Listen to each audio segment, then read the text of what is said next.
ministers are planning to enact laws to make COVID vaccines mandatory for all NHS workers as the government battles to contain a fresh wave of cases. Should health workers be forced to vaccinate against COVID? Now, you know, these topics seem to, every time they rear their ugly head, and they are ugly, to try and say that you want to force people to get vaccinated and make them uncomfortable enough that they then submit, for me, is an ugly topic.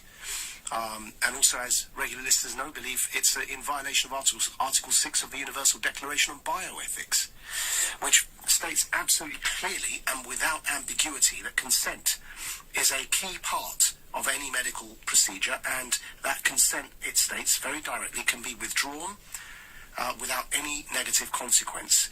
So it is an ugly topic, but for some reason the government has become, along with other governments in what used to be, I don't know, free and fair and open societies, for some reason, other governments too, whether it's Canada, whether it's Biden with his federal mandate, whether it's in Australia, they have all become hell-bent on making sure that everybody is pressured to get vaccinated. Now, I am vaccinated, I've had the double jab, but I would never want to make somebody lose their job for not doing so.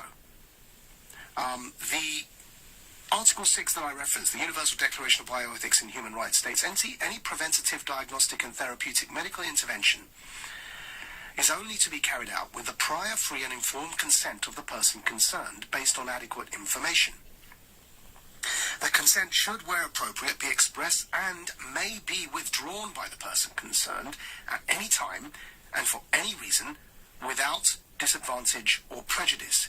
It used to be, and when I say used to be, only even 3 years ago, it used to be an affront to human dignity to tell somebody that if they didn't inject themselves with what you told them to, that you could sack them. Now, people that advocate for this, including our government, strangely at the moment, and the Health Secretary, people that advocate for this, by now, they know the science. By now, they know that being doubly jabbed reduces the severity of infection according to some research, but doesn't stop infection nor transmission. They know that. And do you know how we know they know that? Because the head of their government has literally said it. Have a listen to PM Boris Johnson. Tell him, Maajid.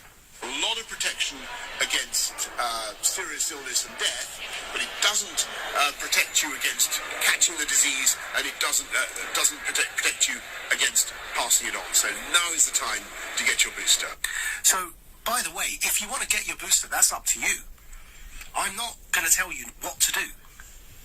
What I'm concerned about is others telling people like the NHS staff, who we were all told to applaud, telling them what to do and telling them that you'd sack them if they don't do what you tell them to do for something that doesn't make sense, because there you had the Prime Minister, Sajid Javid's boss, expressing exactly what we've been saying on this show for a long time now, despite the protestations of those who don't keep up with the science, that being doubly vaccinated doesn't stop infection and does not stop transmission. And so why would you want to sack somebody for not taking a medical procedure that doesn't stop the thing that you're saying you're doing it for? Transmission. You might say it reduces the severity of their symptoms. Fine. That's like saying I've got a forgive the flippant analogy, but that's like me saying I've got a headache, or take a paracetamol. Why? Well, because it will cure your headache, Maajid, it will lessen your pain. Well, I prefer not to today, actually, because I had a couple of paracetamols yesterday and I just want to go easy on it. Well, I'm going to sack you unless you cure your headache. I know it's a flippant analogy. The point I'm making is, how does it make sense that you can force me to take a medicine that only affects me? It reduces the symptoms in me. And by the way, the effect in terms of the reduction of transmission, the latest evidence on this is very clear that yes, the vaccine does have an impact on not stopping transmission, but reducing it. But guess what, folks? For 12 weeks, the latest paper on this was published And you can look it up, impact of SARS-CoV-2 vaccination on Alpha and Delta. Direct quote from this latest paper.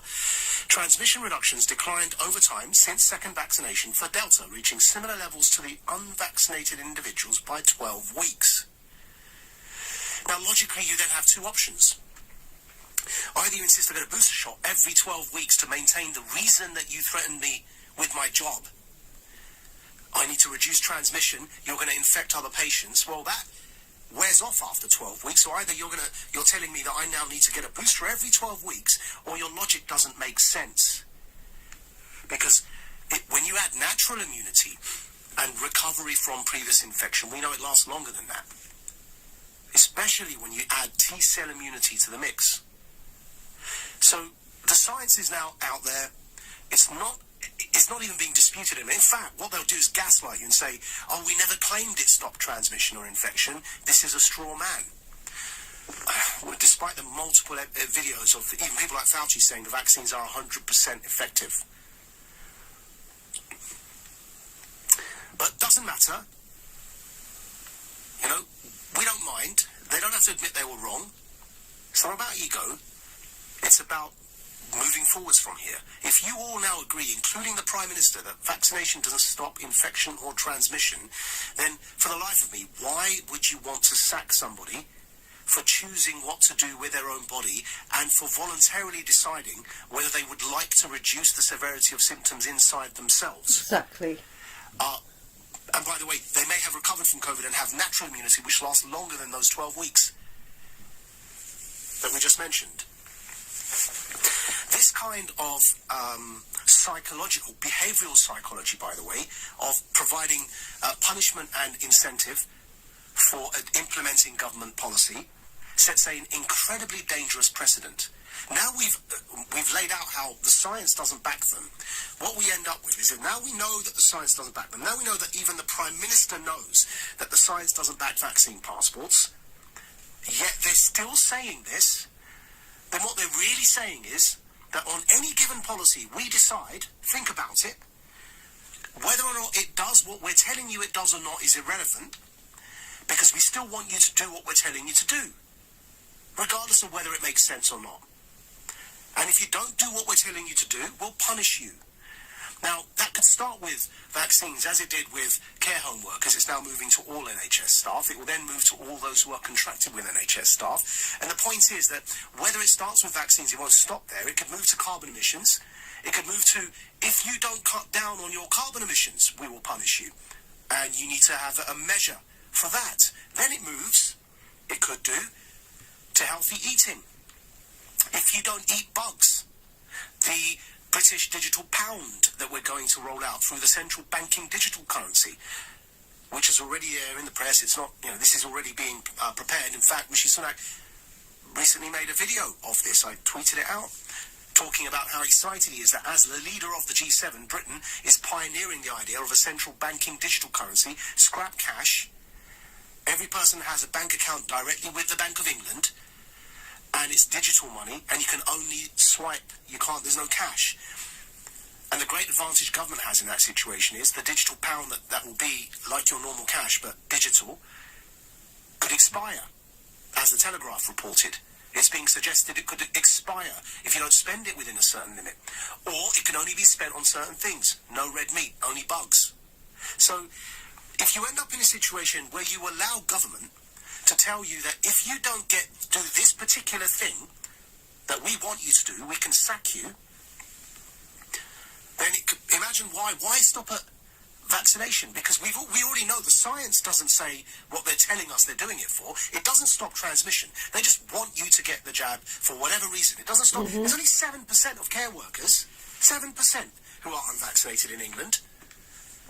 It's a tiny minority, and it doesn't stop transmission. But you want to sack them for choosing their bodily autonomy for whatever reason. I don't care why they don't want to get jabbed. I'm jabbed. I don't care why they don't want to get jabbed. It's none of my business. And it used to be none of my business.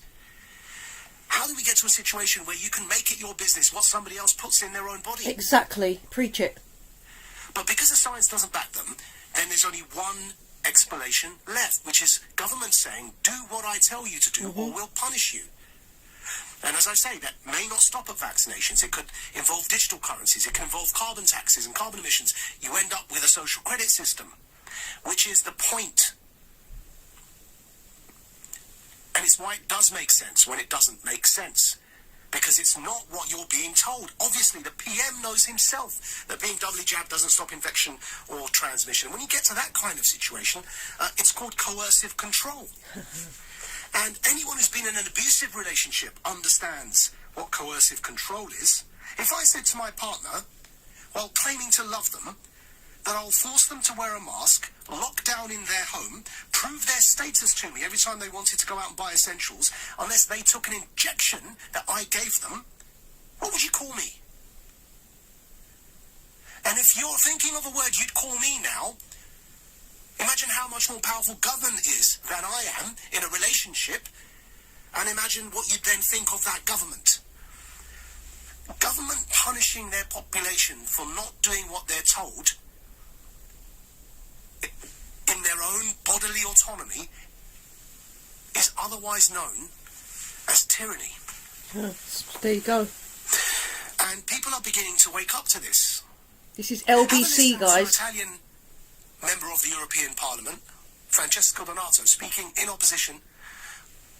We are going to have it ready for you in a second, but we will come to this in a minute. Apparently it's not ready yet, but you'll be having a listen hopefully to Francesco Donato, Italian member of the European Parliament, speaking in opposition to these mandates on Friday. People are beginning to wake up to this. Have a listen. So we have a medical issue which has turned into a democratic issue. We must today, I think, all stand for the defense of human rights in Europe. And we must do it all together, and we must do it now. We can't wait any longer, because a lot of people are suffering, are losing their jobs. A lot of families are losing their right to have money to live. And this involves not only national citizens, such as Italians or French people, but also foreign ones who work and live in other countries in the European Union, where the rights of establishment for workers and the right of circulation is one of the founding rights of the European unity and the European Union. So it's becoming a democratic issue, and the point is here that, first of all, only 7% of those NHS workers are not vaccinated. If you're going to get to a situation where you make it mandated and they lose their jobs, if you want to continue and perpetuate the division in society and the destruction of the NHS, this is the way to go. You're telling us to protect the NHS. This isn't protecting the NHS. You'll have these 7%, some of them will walk out, and we already have staff shortages in the NHS. Look to Chicago, what happened when the police were mandated to get the jabs. The head of the Chicago Union for Police told all Chicago police officers to simply ignore the mandate. You end up with that kind of division and tension in society if you try and force people to surrender their bodily autonomy to the state. Oh, I love because that. That's what you're telling us to do. Yeah. It is simply unfathomable that I even have to spend 15 minutes arguing against it. You're listening to Maajid Nawaz here on LBC, and the time is 1:17.